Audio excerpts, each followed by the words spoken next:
En regardant la neige tomber par la fenêtre de son petit appartement de Chicago, Amy Bradley soupire. Ce sentiment de tension dans sa poitrine à l'approche de Noël ne disparaît pas. Cela faisait 7 ans qu'elle avait commencé à travailler comme rédactrice, à faire de la relecture et de l'édition d'œuvres littéraires dans une petite maison d'édition, menant une vie relativement stable. Cependant, l'ombre d'un passé la suivait toujours. Cette ombre s'assombrit surtout lorsqu'elle rentre chez elle. Son père, Richard Bradley, était un homme d'affaires prospère dans le domaine de la promotion immobilière. Sa mère, Martha, possédait une boutique haut de gamme. Quant à sa sœur Brooke, elle travaillait comme cadre dans l'entreprise de son père et avait même été présentée dans un magazine local comme une femme entrepreneur depuis ans. Amy, combien de temps vas-tu continuer à être un rat de bibliothèque? Ce salaire te conviendra-t-il à l'avenir? Pourquoi ne peux-tu pas être plus ambitieuse, comme Brooke? Les conversations à la maison tournaient toujours autour d'elle avec de tels mots. Traitée comme la moins douée de la famille depuis son enfance, Amy ne pouvait qu'acquiescer silencieusement. Elle décroche son téléphone portable et ouvre un message de sa mère arrivé il y a quelques jours. Nous organisons un dîner de famille chez Lucille pour Noël. 7 heures. Soyez là. Un message court et directif. Ce n'est pas un message qui demande une réponse. Lucille était le restaurant français haut de gamme le plus difficile à réserver de Chicago. Son père avait probablement obtenu des places grâce à ses relations. Amy se leva et s'assit devant son ordinateur. Sur son bureau se trouvaient des piles de livres de cuisine, et au mur étaient accrochées des photos de cuisine du monde entier. Amy avait une passion dont elle ne pouvait pas parler à sa famille, la cuisine. Depuis 4 ans, elle tenait un blog intitulé Amy's Kitchen Diary, consacrant ses week-ends à l'élaboration de recettes et à la photographie. Le nombre de ses lecteurs abonnés était faible mais en constante augmentation, et elle avait récemment commencé à recevoir de petites demandes d'écriture de la part de magazines de cuisine. Mais elle ne pouvait pas en parler à sa famille. Elle savait qu'ils n'en tiendraient pas compte et lui diraient qu'un tel hobby ne vous rapportera pas d'argent. Sur l'écran de son ordinateur portable s'affichait l'article qu'elle avait publié hier, une recette de Noël de canard rôti à l'orange et au romarin. Dans la section des commentaires, il y avait un message d'un lecteur. J'ai essayé de cuisiner sérieusement pour la première fois en utilisant la recette d'Amy. Ma famille a été impressionnée. Ces mots sont devenus sa petite source de confiance. Amy glisse son téléphone dans sa poche et ouvre son placard. Un dîner en famille après tant de temps. Que doit-elle porter? Ses yeux se posèrent sur son seul article de luxe. Une robe en cachemire vert foncé qu'elle avait achetée avec sa prime de l'année dernière. Cette année, murmura-t-elle doucement. 3 ans plus tard, la famille se réunit pour Noël. Cette année, elle pourrait peut-être participer aux conversations familiales. Cette année, peut-être qu'il verrait sa valeur. Cette année, elle serait peut-être traitée comme un véritable membre de la famille. C'est avec ces espoirs qu'Amy a sorti la robe. Amy respire profondément lorsqu'elle se tient devant Lucille. Les fenêtres du restaurant diffusaient une lumière chaude qui créait une ambiance de Noël. Elle baisse les yeux sur ses pieds en sortant du taxi, lissant les plis de sa robe verte avec des doigts légèrement tremblants. Plus question de fuir, se dit-elle en poussant la porte. L'intérieur du restaurant était orné de décorations élégantes, la lumière des lustres créant une atmosphère luxueuse. Sommelier et chef discutaient avec les clients. Et de la musique classique française emplissait l'espace. La réservation Bradley, la réceptionniste reconnut Amy et la guida immédiatement. En se dirigeant vers le salon privé situé à l'arrière, Amy ne peut s'empêcher de s'arrêter devant les plats magnifiquement exposés, comme dans une vitrine. Les assiettes parfaites, les couleurs des ingrédients, même la façon dont la vapeur s'élève, tout était comme une œuvre d'art. Un jour, moi aussi. C'est avec cette pensée en tête qu'Amy se dirigea vers la table réservée. Oh, tu es enfin venue, dit Martha, qui était déjà assise, en jetant à sa fille un regard scrutateur de la tête aux pieds. Un collier de perles brillait à son cou et, vêtu d'un tailleur Chanel, sa mère incarnait la beauté parfaite, comme toujours. Désolée d'être en retard, dit Amy d'une petite voix. Comme d'habitude, dit Richard, son père, en consultant sa montre. C'était un homme d'une 50aine d'années aux tempes grises, vêtu d'un costume coûteux ce soir aussi. Dégageant la dignité d'un homme qui a réussi. 6, cette robe, tu l'as essayée, n'est-ce pas, dit Brooke avec un sourire raffiné. Elle portait une robe de marque, des boucles d'oreilles en diamant et un maquillage parfait, comme si elle était sortie d'un magazine de mode. En se comparant à sa sœur, Amy a soudain eu l'impression que sa robe ne valait pas grand-chose. Portons un toast, dit son père en levant une coupe remplie de champagne millésimé. À une nouvelle année où toute la famille est en bonne santé et prospère. Tandis que tout le monde trinque, Amy réfléchit à sa propre réussite. Le mois dernier, son blog venait d'être sélectionné comme blogueur prometteur par un site web culinaire. Devrait-elle le dire à sa famille, mais elle a ravalé ses mots et s'est contentée de sourire. Brooke, parle-nous de ce que tu as accompli cette année. À la question de son père, Brooke commence à parler d'un nouveau projet immobilier dont elle s'occupe. La conversation s'est poursuivie sur le travail, les ragots sur les connaissances et les sujets politiques.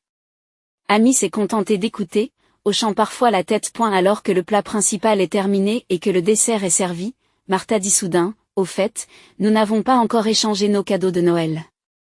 Elle se leva et sortit des boîtes joliment emballées d'un sac de courses qu'elle avait apporté. D'abord, pour Brooke. Martha tendit une grande boîte à Brooke. Alors que Brooke la déballait avec empressement, elle vit apparaître un sac de marque Dernier Cri. Oh là là! C'est celui qui a une liste d'attente de 3 mois, même avec une réservation. S'exclame Brooke. Ensuite, le père a donné son cadeau à Martha. Il s'agissait d'un bon pour 2 semaines de vacances dans un centre de villégiature de luxe. J'ai déjà réservé pour le mois prochain, dit fièrement le père. Amy attend son tour avec une certaine appréhension. Elle avait préparé de petits cadeaux pour eux trois, des éditions limitées de livres qu'elle avait édités et des biscuits de Noël faits maison. Ce n'était pas cher, mais c'était des cadeaux qui lui tenaient à cœur. Brooke, le cadeau pour Amy? Martha lance un regard significatif à Brooke. Brooke sourit gentiment et tendit une petite enveloppe à Amy. C'est quelque chose de spécial. Avec un mélange d'attente et d'anxiété, Amy ouvre soigneusement l'enveloppe. À l'intérieur se trouve un simple morceau de papier. En le lisant, son visage se vide de son sang. C'est la facture du dîner. Qu'est-ce que c'est? C'est votre cadeau, le coût de ce repas. S'il vous plaît, payez, dit Martha à voix haute. C'est normal, non, dit Brooke en riant. Vous dépendez toujours de nous, alors il est temps que vous apportiez quelque chose à la famille, vous ne pensez pas? C'est vrai? Ce sera une bonne occasion de développer ton sens de l'indépendance, renchérit le père. Amy ne pouvait plus bouger, fixant la facture. Plus de $200 par personne pour un repas français haut de gamme pour 4 personnes.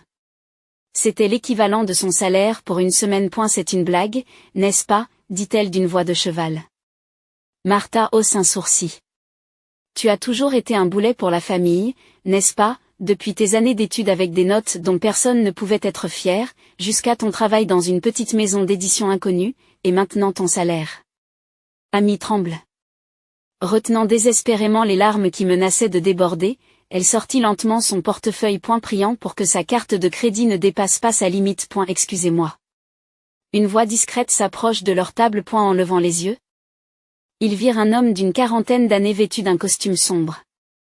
Ses yeux sont d'un bleu profond et son visage est empreint de gentillesse et de dignité.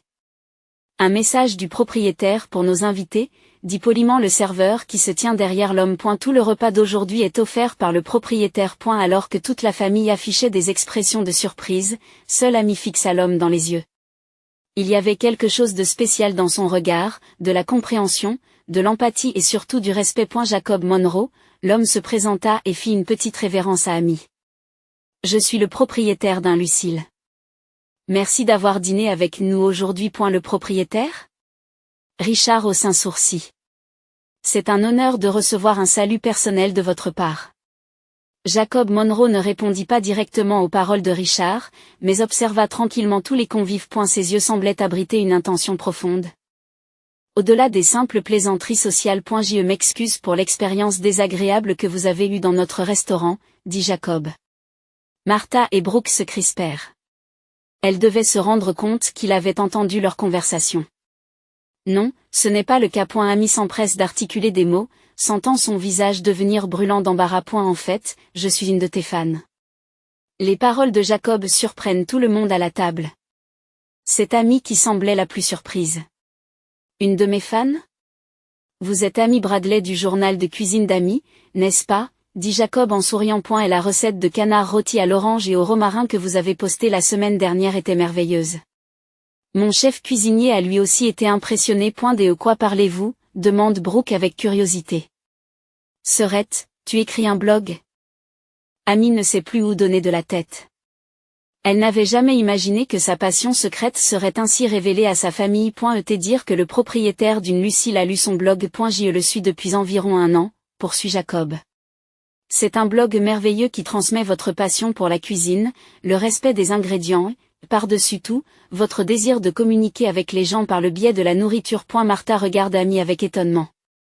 Tu as fait quelque chose comme ça? Pourquoi as-tu gardé le silence? Parce que je pensais que personne ne serait intéressé si je disais quoi que ce soit, répond Amy d'une petite voix. Il y a toujours des gens intéressés, dit Jacob avec douceur.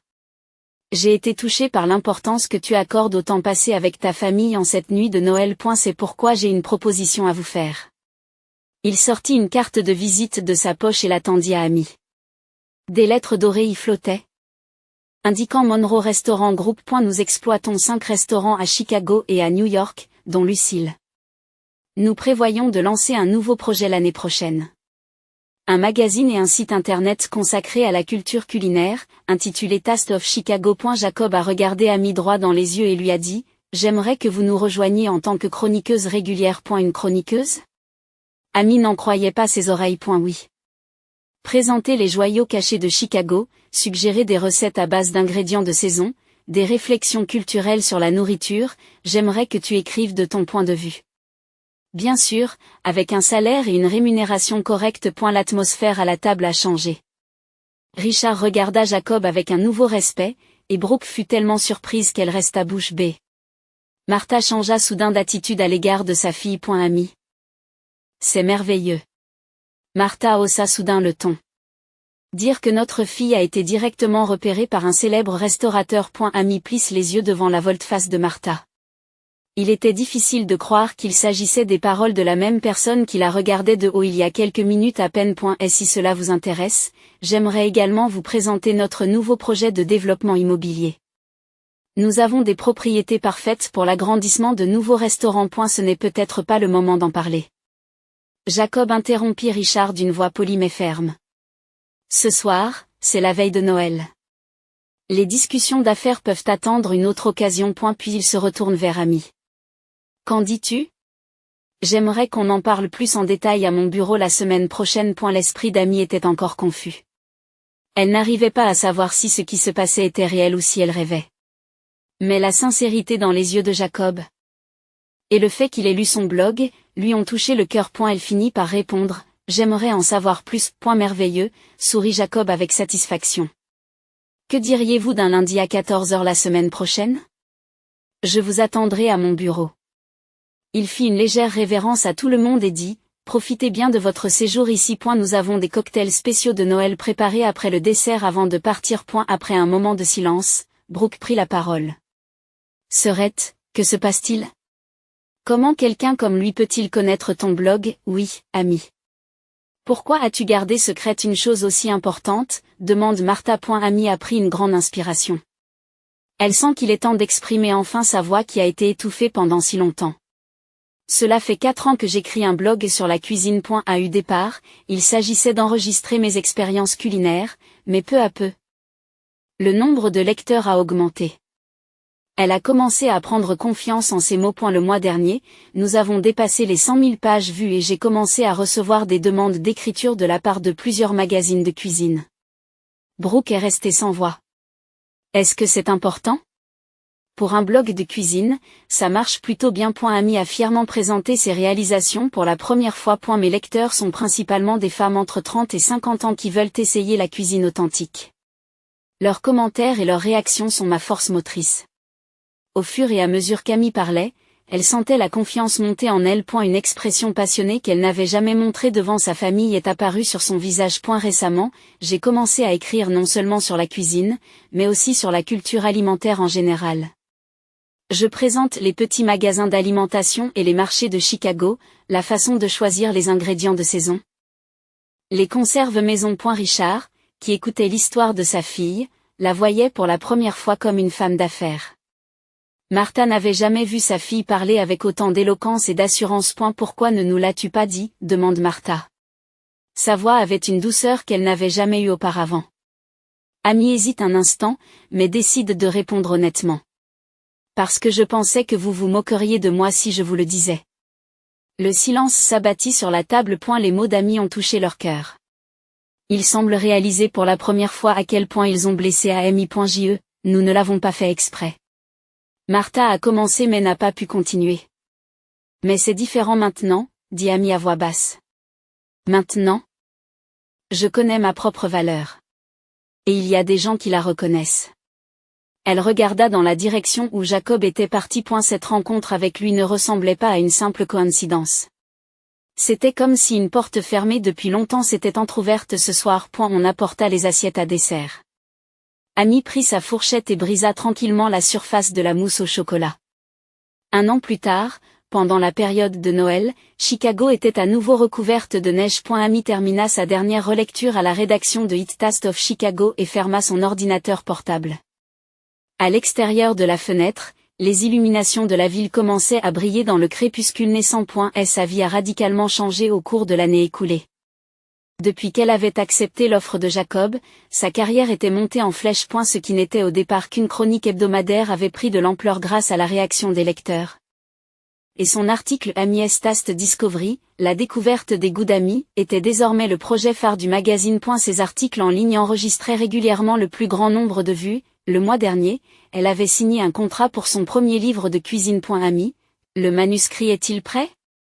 Sarah, la rédactrice en chef, s'approche de son bureau.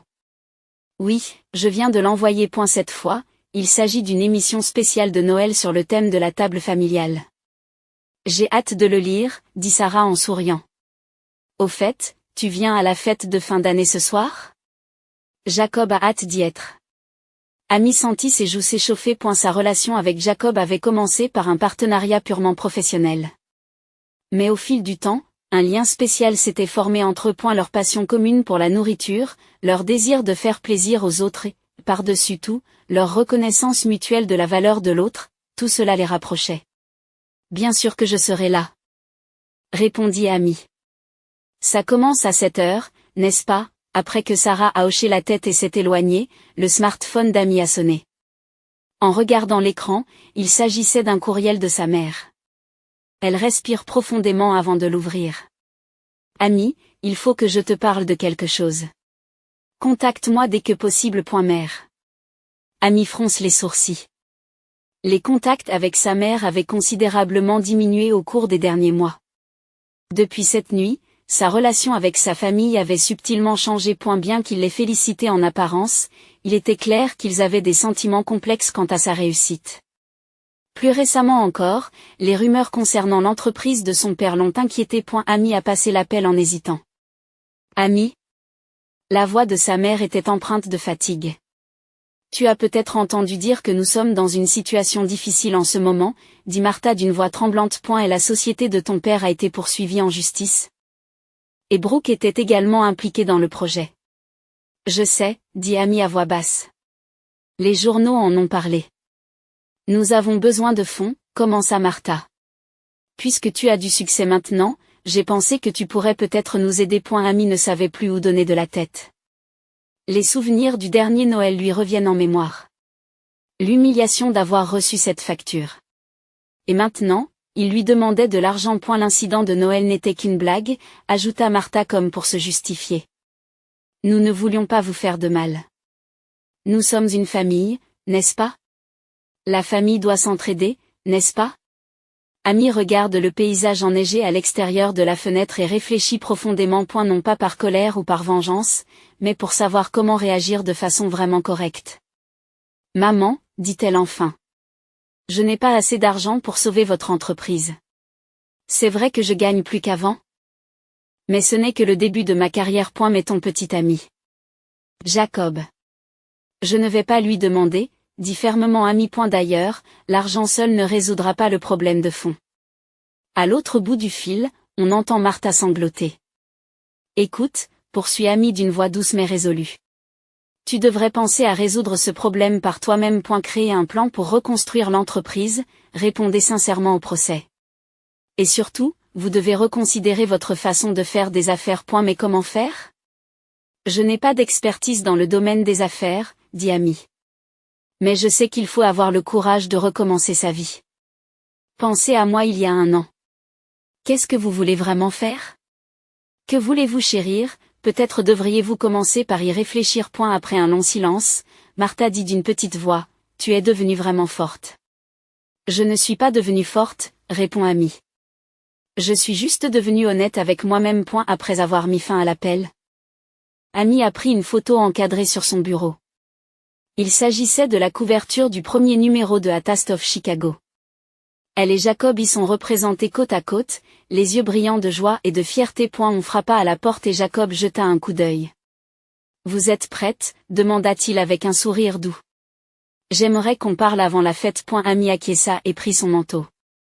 Après avoir quitté le bureau, Jacob la conduisit non pas vers Lucille, mais vers un petit parc.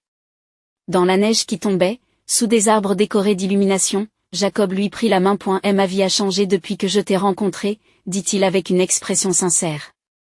Ta passion pour la cuisine, ton honnêteté et ta force m'inspirent chaque jour. Et elle sort une petite boîte de sa poche. C'est peut-être trop tôt, mais je veux que notre relation passe à l'étape suivante. Bien sûr. Notre relation de travail ne changera pas même si votre réponse est négative.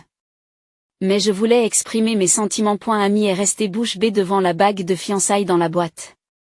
Alors que sa poitrine se remplissait de joie et de surprise, elle s'est soudain souvenue de sa famille. Il faut que je te dise quelque chose, dit-elle d'un air sérieux. Ma famille est dans une situation difficile en ce moment. Elle révéla tout ce qui s'était passé lors de l'appel téléphonique avec sa mère. Sans rien cacher, elle exprima honnêtement ce qu'elle pensait et ce qu'elle ressentait. Après avoir écouté en silence, Jacob sourit doucement. Je te soutiendrai quelle que soit la décision que tu prendras, dit-il. Mais laisse-moi te dire une chose. Les gens font des erreurs. Votre famille n'est pas différente. Cependant, s'il essaie vraiment de changer, n'est-il pas important de leur en donner l'occasion? Amy savoura les paroles de Jacob, appréciant la sensation de la neige sur ses joues. Tu as raison, répondit-elle enfin. Je n'ai pas l'intention de les abandonner complètement. Mais pour reconstruire une relation saine, ils ont besoin de changer eux aussi. Et je veux avoir la force de ne pas me laisser piéger par les blessures du passé. Elle regarde Jacob et attrape la bague. Ma réponse est oui, sourit-elle. Et je contacterai ma famille demain. Je leur dirai que s'il y a une chance de devenir une vraie famille, je suis prête à reconstruire notre relation. Jacob la prend dans ses bras. Dans la neige, les lumières de Noël brillent tranquillement autour d'eux. En cette nuit d'hiver, Amy a trouvé le chemin qu'elle devait emprunter. Le courage d'accepter un nouvel amour tout en portant la douleur du passé. Était la tolérance nécessaire pour explorer la possibilité de pardonner à ceux qui l'ont blessée. Elle a finalement compris que la véritable force consiste à se lever, à aller de l'avant, parfois. À tendre la main. Les invités vont bientôt arriver, annonça poliment le serveur. Amy regarde autour d'elle dans la salle privée de l'Embrasse, le nouveau restaurant phare du Monroe Restaurant Group. 5 années s'étaient écoulées et sa vie avait pris une tournure qu'elle n'aurait jamais pu imaginer. Son livre de cuisine à succès en était à sa 3e édition, et le festival gastronomique qu'elle produisait se tenait dans tous les États-Unis. Son mariage avec Jacob entrait dans sa 3e année, et ils marchaient ensemble non seulement dans les affaires, mais aussi dans la vie. Le gâteau est prêt? Appelle Amy en direction de la cuisine. Parfait, répondit le chef d'une voix assurée. Ce soir était une soirée spéciale. D'une certaine manière, c'était la conclusion d'une histoire qui avait commencé ce Noël-là. Il y a 5 ans. Amy respire profondément et regarde par la fenêtre. La vue nocturne de Chicago était magnifique. Et la porte s'ouvrit et le premier invité entra. Brooke s'approcha d'elle en souriant. Derrière elle se tenait un jeune homme qui tenait une petite boîte à gâteaux. C'était David, le fiancé de Brooke.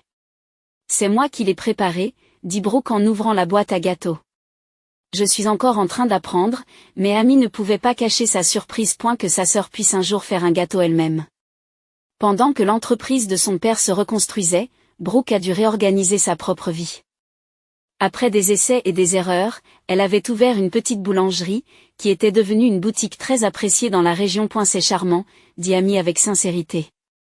La décoration s'est vraiment améliorée. Ses parents sont ensuite apparus. Richard et Martha avaient l'air plus âgés qu'avant. Mais leur expression était empreinte d'humilité et de douceur. Désolée d'être en retard, dit Martha.